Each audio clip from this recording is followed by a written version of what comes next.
Dating boyfriend ni Carla Estrada, inakusahan ng pambubugbog sa bagong fiancé.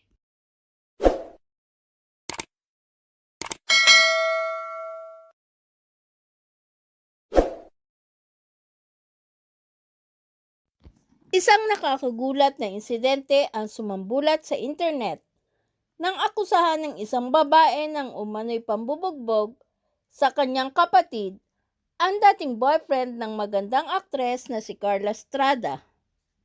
Ayon sa kapatid ng biktima, binugbog di umano ni Jam Ignacio ang fiancé nito na si DJ Jelly Au.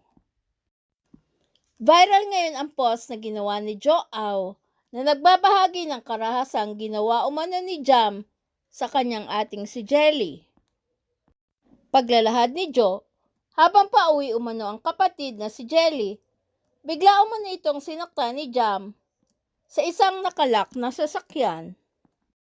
Ayon pa kay Jo, hindi agad nakahingi ng tulong ang kapatid dahil kinuha ni Jam ang cellphone nito.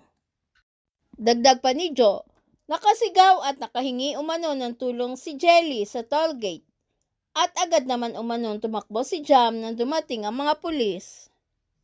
Ayon pa kay Jo, nagpa-medical at nag-report na umano sa mga otoridad si Jelly at nangakong tutulungan ang kapatid para mapanagot si Jam sa ginawa nito.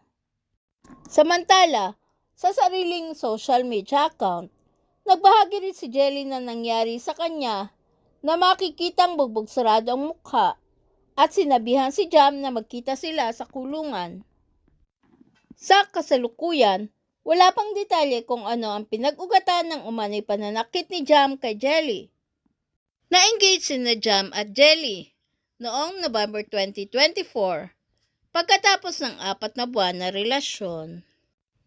Please subscribe and hit the notification bell para ma-update kayo sa sunod na showbiz news.